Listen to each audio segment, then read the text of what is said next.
चॅनेलवरती बातमी पाहिली आणि राज्याचे एक सन्मान्य मंत्री महोदय, मोठे मंत्री आहेत,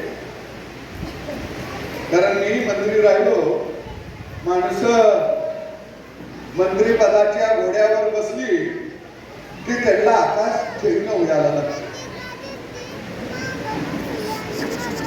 आणि मंत्रीपद गेलं की गावातलं कुत्रं सुद्धा मुंगायला येत नसतं. हे मी बघितलं. परंतु मी अनेक नरकेसाहेब स्टेजवर अनेक आमदार मी बघितले, मंत्री नाही तोपर्यंत खंजाव हात टाकून काय सदाभाव कसं काय चाललंय हे काय खरं नाही, आणि मंत्री झालं मला जरा फार गडबड आहे, पुढे मीटिंग ठरलेली आहे. अरे कसली मीटिंग ठरली आहे? तुला काय अमेरिकेला जायचं आहे संशोधन करायला? काय भानगड असते मला माहित नाही. मंत्री झाला की त्याच्यातलं माणूस पण संपत आणि त्याच्या अंगामध्ये गाढवाच्या आणि डुकराच्या कळा यायला लागतात. असं का होतं? त्याला जबाबदार समाजही तितकाच आहे आणि म्हणून आपल्यावरती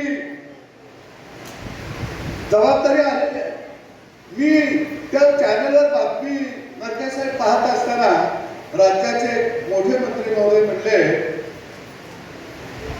सुरेश दत्तच्या बाबतीमधलं वाक्य होतं, त्यांनी आपली व्याथा सरकारकडे येऊन मांडली पाहिजे, ती मीडियाच्या समोर मांडता कामा नये. कमाल आहे बाबा. माझं तर त्याच्यावर साधं उत्तर आहे, घर माझं जळायला लागलंय. मी काय गावातल्या पाटलाला जाऊन विचारलं होता, घरावर पाणी मारू का शेतात नसून? अरे घर माझं जळतं या, ज्याचं जळतं त्याला कळतं या. आणि म्हणून निश्चितपणानं खऱ्या अर्थानं या व्यवस्थेमध्ये ज्यांना मी व्यवस्थेचे प्रमुख म्हणून नेमतो, त्यांच्या संवेदना का पोतट झाल्या याचा कुठेतरी भविष्य काळामध्ये आपल्याला खऱ्या अर्थानं विचार करावा लागेल आणि त्याच्यावर असून पत्रकारच ओढू शकतो. कारण माझ्यासारखा माणूस हे आता असं बोलला, बातमी काय येते, सदाभाऊनी सरकारला घरचा आहे दिला.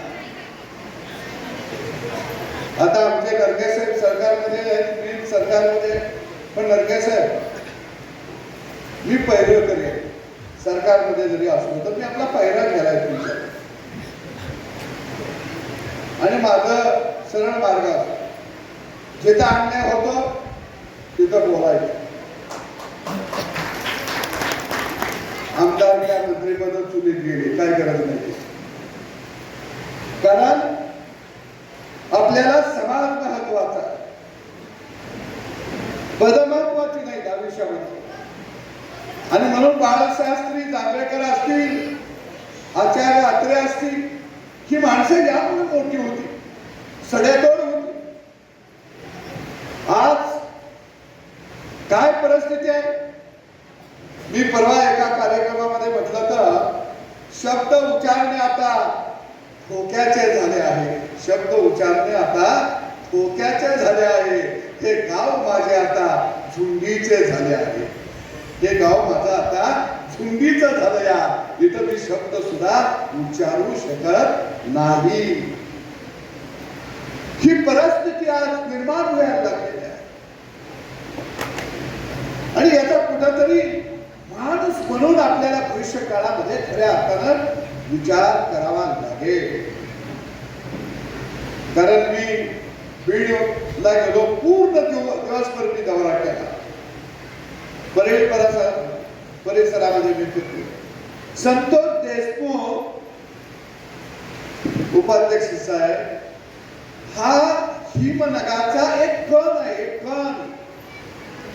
असे तिथं मुडदे 150पेक्षा जास्त पडलेले आहेत, 150पेक्षा जास्त 10 वर्षामध्ये. अनेकांचं अपहरण झालेलं आहे. त्याला वाचा नाही कुठली. संतोष देशमुख याला वाचा कुठली. बाकीच्या गुडघ्यांना वाचा कुठली नाही.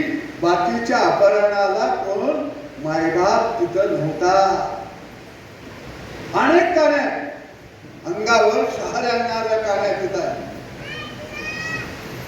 आणि ही माणसं मोठ्या दाब डवलानं सत्तेचा चिरेटोप घालून समाजामध्ये समाज सुधारक म्हणून वावरत आहेत. ही या राज्याची खऱ्या अर्थानं मोठी शोकांतिका आहे. ही शोकांतिका आणि म्हणून खऱ्या अर्थानं याचा कुठेतरी विचार आता समाज मनानं सुद्धा करणं अत्यंत गरजेचं झालेलं आहे.